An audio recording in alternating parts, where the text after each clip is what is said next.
Drip is going into this realm, this style of music that I'm an old soul, so I like funk, I like soul, R&B, rock, blues, you know, and the cool side of it, you know, not the old Logic kind of thing, like where it's just, it doesn't feel authentic, it's not real musicianship, you know, the music doesn't live and the lyrics don't say or speak, and that's kind of what I've been nurturing and creating. So Drip is that, very simple, very easy, and it's kind of just, I want to celebrate women, you know, I want to celebrate women in general, and I want to celebrate my women, you know, black women. It's just that time. It needs more of that. We need more of that in the world, and I want to be one of those people that is doing that. So Drip is just kind of like a pat on the back, you know, girl, you got it, you know what I'm saying? The world is yours, you know. I know everything is hard, but fuck that.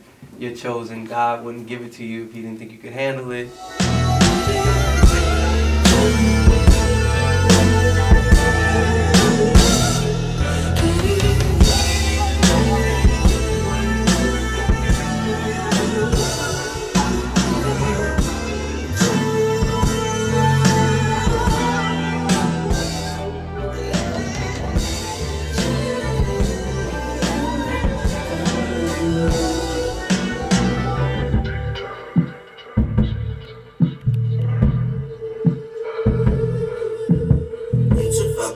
To be dealing with some bullshit, gotta put some mind, I just couldn't pick a problem with it.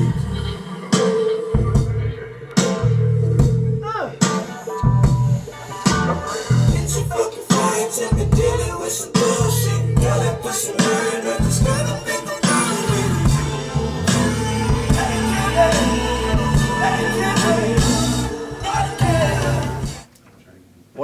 One of my inspirations, things that I've seen and I've studied or whatever, like you can Google it, YouTube it.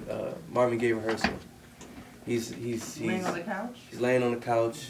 Blowing out the he's nose like amazingly. he's just sitting there and he's like, go back to the next one.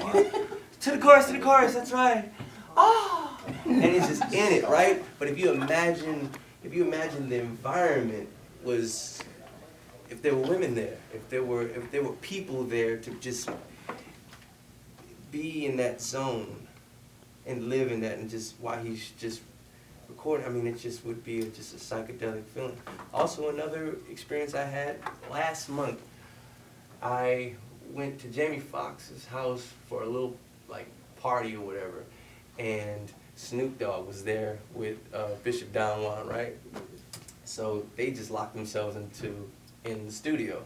Jamie has this nice studio that's got like velvet walls and shit, right? It's nice, right? But very psychedelic if you let it.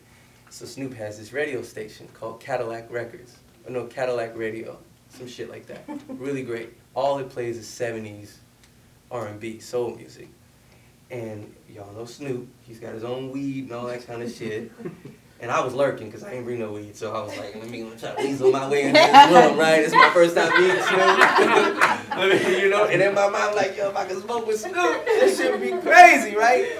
And he's playing this music, like, I'm old soul, but a lot of shit I haven't heard, man. He was just playing all this shit and just smoking and just sitting there smoking. And I mean, Snoop, it was the most I've ever smoked in my entire life. It's the most I ever smoked. I think I'm going to ever smoke in my entire life. The way he was passing that shit around, and people started migrating into the room. And I mean, there's couches and shit, and it just became this sexy vibe. Outside the room, it's like trap, it's like everything that's on the radio right now popping and this, that, and third. But inside this room was a whole nother world, and it was just 70s music and hella weed and smoke. And we just sitting there, everybody just vibing, listening to this beautiful music. And I remember, and I had already had this. And I was just sitting in there just watching people vibe. I was like, thank you, God. Thank you for this. I'm high as fuck. I'm like, thank you for this experience. This experience is so amazing. Like, you know, it's like, because it's like social studies and shit. You know, you want to know what moves people, what really gets to them. And yeah, it was an awesome experience. So yeah, I'm using those experiences to paint the picture.